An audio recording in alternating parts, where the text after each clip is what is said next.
नमस्कार। YouTube के अपने चैनल अंतर्दृष्टि में मैं अनिल गुप्ता आपका स्वागत करता हूं। ज्योतिष के इस कार्यक्रम में जो आज मैंने विषय लिया है वो है शिक्षक योग।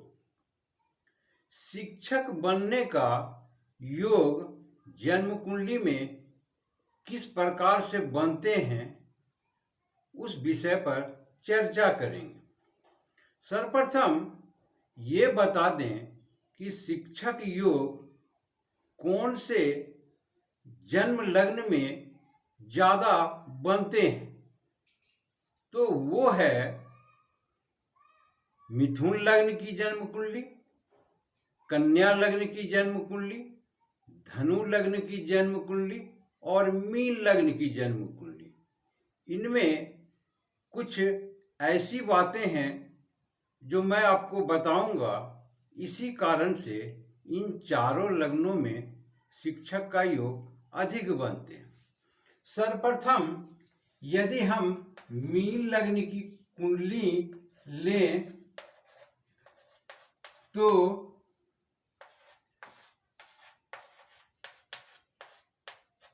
यहां हम देखते हैं कि लग्न भाव के स्वामी गुरु बनते हैं और चौथे भाव का स्वामी बुध बनते हैं। अतः शिक्षक बनने के लिए बुध और गुरु का संबंध अत्यधिक आवश्यक हो जाते हैं। गुरु या बुध का या गुरु या शुक्र का, तो शिक्षक बनने का योग प्रबल हो जाते हैं। तो मीन लग्न में गुरु केंद्र के भी स्वामी व त्रिकोण के भी स्वामी माने जाते हैं। बुध केंद्र के स्वामी। तो लग्नेश का संबंध यदि चौथा भाव शिक्षा का भाव और पांचवा भाव ज्ञान का भाव कहा जाए, तो लग्न का संबंध यदि बुध से किसी प्रकार से हो जाए, या दोनों साथ में हो या स्थान परिवर्तन कर ले और केंद्र के किसी भी भाव में हो या त्रिकोण में हो, तो शिक्षक का योग बनता है। अब हम आपको धनु लग्न की कुंडली में बना करके दिखाते हैं।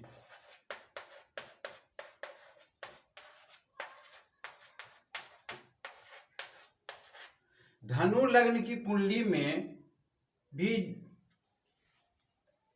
गुरु बनते हैं, इनके स्वामी लग्न के स्वामी गुरु बनते हैं और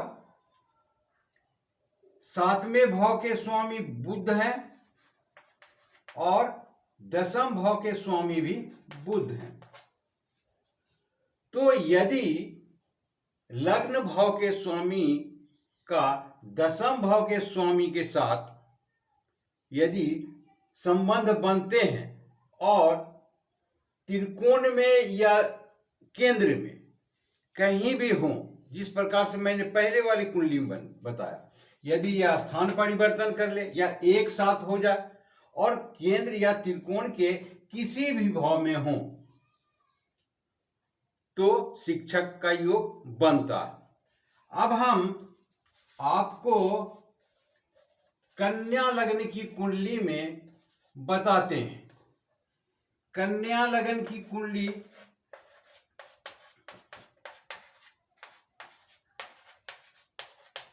में बुध लग्नेश बनते हैं और चौथे भाव का स्वामी और सातवें भाव का स्वामी गुरु है। तो उसी प्रकार से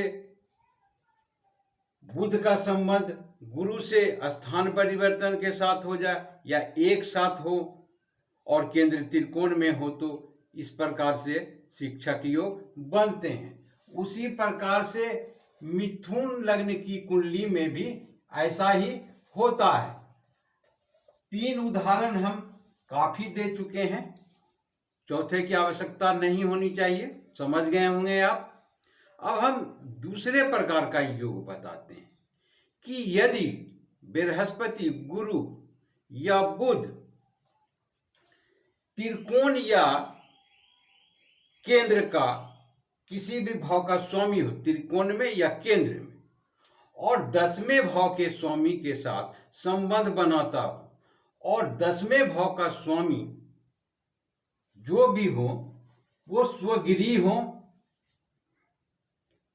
10वें भाव में हो, तो उसके साथ यदि संबंध बनता है बुध या गुरु का, जैसे यदि मान लिया जाए कि 2 नंबर यहाँ है, अर्थात वृषभ लग्न, वृषभ 10वें भाव में वृषभ राशि है और इनके स्वामी शुक्र बने, यदि त्रिकोण में या केंद्र में कहीं पर भी बुध या गुरु यदि हो और 10वें भाव में संबंध बना रहे हो तो ये शिक्षक योग बन जाते हैं।